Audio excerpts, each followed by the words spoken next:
Katotohanan sa relasyon ni Sheryl Cruz at Jeric Gonzalez. Alamin natin kung ano nga ba ang kwento tungkol sa relasyon ng mga artistang sina Sheryl Cruz at Jeric Gonzalez. Paano nga ba nasabing nasa isang romantic relationship silang dalawa? Pinag-usapan ng matagal ang tungkol sa tunay na relasyon ng aktres na si Sheryl Cruz at aktor na si Jeric Gonzalez. Ginulat kasi nila ang publiko sa mga maiinit nilang eksena sa 2019 drama ng GMA7 ang Magkaagaw. Dahil sa napanood ng mga taga-subaybay at sa hindi sila makapaniwala sa aktingan lamang ang kanilang ginawa sa mga eksenang iyon, pinag-isipan na may namamagitan na sa kanilang dalawa. Ilang buwan ding naging laman ng balita ang di umano'y pagiging totohanan ng May-December love affair ni Sheryl at Jeric. 18 years kasi ang agwat ng edad nilang dalawa.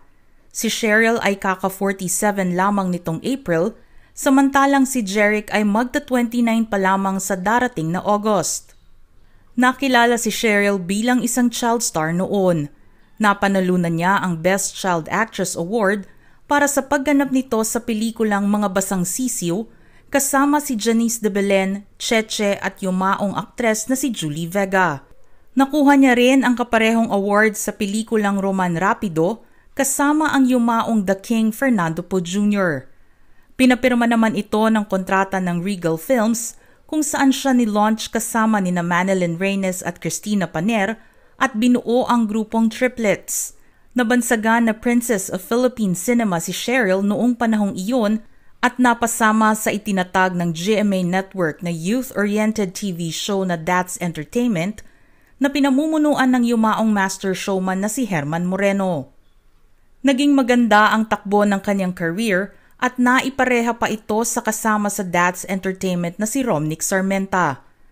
Kinilala ang kanilang love team bilang isa sa mga pinaka-memorable na love team sa Philippine cinema.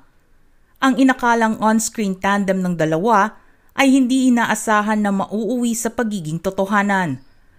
Matapos naman ang kontrata nito sa Regal Films, pumirma siya ng kontrata sa Seiko Films. Nang lumipad patungong Amerika si Sheryl, dito niya nakilala ang kanyang naging asawa na si Norman Bustos.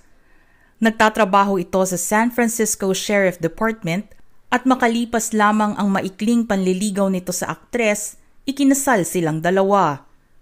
3 seremonya ang kanilang ginawa.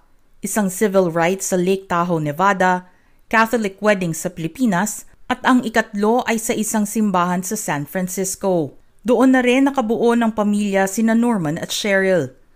Taong 2001 nang isilang ni Sheryl si Ashley, ang unika iha nilang mag-asawa. Makalipas ang 3 taon, nagdesisyon na umuwi ng Pilipinas si Sheryl para sa kanyang much-needed break mula nang mag-artista ito. Kasama niyang umuwi ang kanyang anak at naiwan sa Amerika si Norman dahil sa trabaho. Habang nasa bansa, inoferan si Sheryl na bumalik sa pag-arte na kanya namang sinubukan hanggang sa magtuloy-tuloy na ito. Hindi nagtagal, hindi na naisalba ni Norman at Sheryl ang kanilang relasyon at tuluyan na ngang naghiwalay. Nag-file ng divorce si Sheryl noong 2008.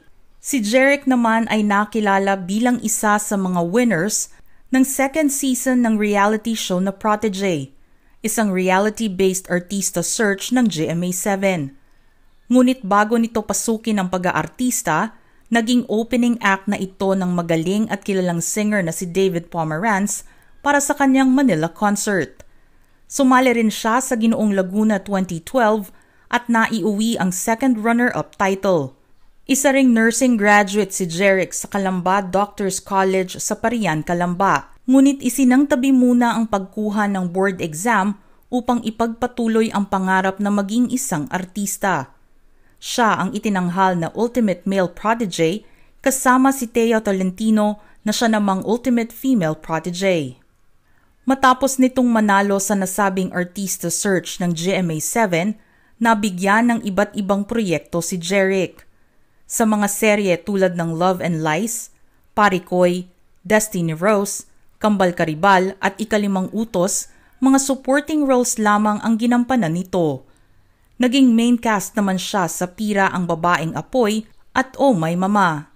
Ang pinakatumatak na papel na ginampanan ni Jeric ay sa seryeng Magkaagaw bilang si Gio Almonte. Ang nasabing role na ito ay pinag-usapan ng publiko at manonood dahil sa mga eksena nila ng veteranang aktres na si Sheryl Cruz. Ang nasabing serye ng GMA7 ay nag-trending pa sa social media dahil na rin sa nakakaintriga nitong storyline. Bago naman sila sumabak sa pag-shoot ng nasabing mga maiinit na eksena sa drama, sinabi ni Sheryl na inihanda na siya ng mga nagsulat nito kung ano ang papel na gagampanan niya na nakatulong naman daw na maihanda siya mentally para sa nasabing karakter. Ayon sa aktres, simula nang mag-umpisa ang show, hindi naman sila pinilit ng production na gumawa ng kahit na anong labag sa kanilang kalooban. Para naman kay Jeric, binanggit niya ang relasyon nila ni Sheryl. Sabi niya na nagkatrabaho na sila bago pa ang Magkaagaw at natulungan siya nito na maghanda para sa papel at kanilang mga eksena. Kasama kasi sila sa cast ng Strawberry Lane at Oh My Mama. At sa tulong ng iba pang mga proyekto na kanilang ginawa, naging madali na para sa aktor ang gampanan ang kanyang papel. Ayon sa kanya, ang pagkakaroon ng isang magandang relasyon sa katrabaho ay makakatulong sa paggawa ng isang eksena lalo na kung may mga masisela na kinakailangan sa istorya. Naging komportable na sila sa isa't isa dala ng mga nagawa nilang proyekto noon. At dahil komportable at may tiwala sila sa isa't isa, kaya naman natutulungan nila ang pag-execute sa kanilang mga karakter. Hindi naman nakaligtas ang dalawa nang mapag-usapan ang magandang relasyon na mayroon sila on and off cam. Nabalita kasi noon na minsang binisita ni Sheryl si Jeric sa isang rehearsal. Ito ay matapos mabalitang naghiwalay na si Jeric at ang kanyang non-showbiz girlfriend noong December. Subalit pinabulaanan ng aktor ang nasabing balita.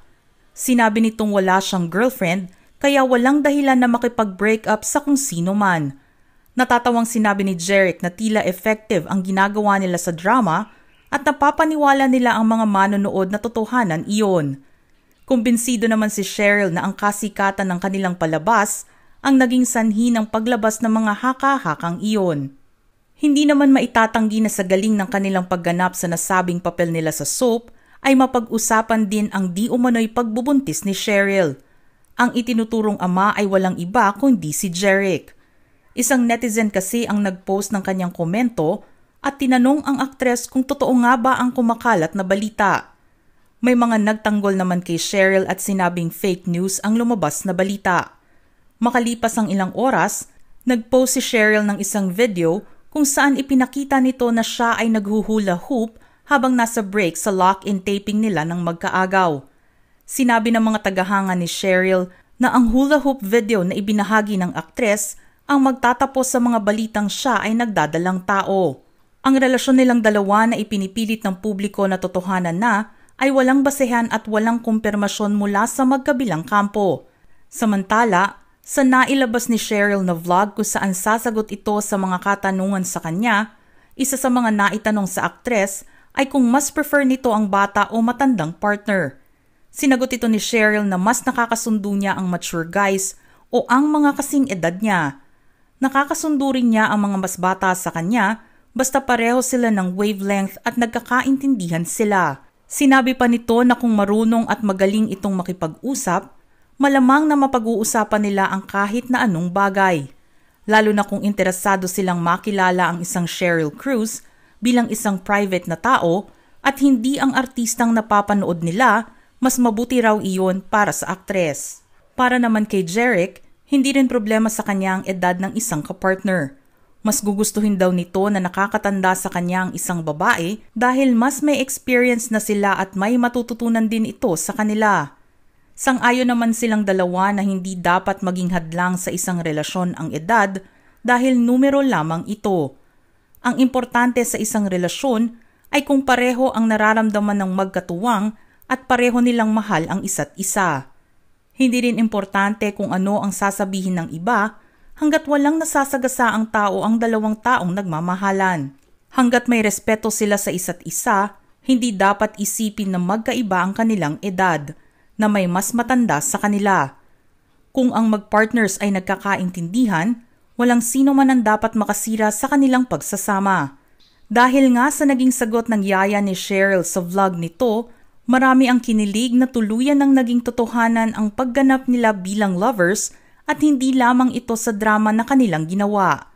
Samantala, sinabi naman ni Cheryl sa isang interview noon na kung sakali mang siya ay makipag-date o magkaroon ng isang karelasyon, hindi niya ito itatago sa buong mundo.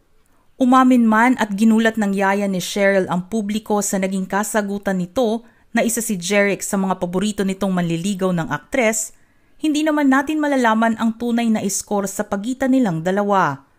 Hanggat hindi umaamin ang dalawang partido, mananatiling isang palaisipan kung totoo nga bang nahulog na ng tuluyan si Jeric Gonzalez sa aktres na si Cheryl Cruz dahil sa maiinit nilang eksena sa kanilang serye. Naghihintay pa rin ang mga taga-subaybay at fans nilang dalawa sa tunay na kwento ng kanilang buhay pag-ibig. Sa susunod kaya na malagay ulit sa hot seat ang yaya ni Cheryl, maibubuko na kaya nito ang tunay nilang relasyon? Ating abangan. Mga ka-showbiz peeps, ano ang inyong reaksyon sa istoryang ito? Type your comments below.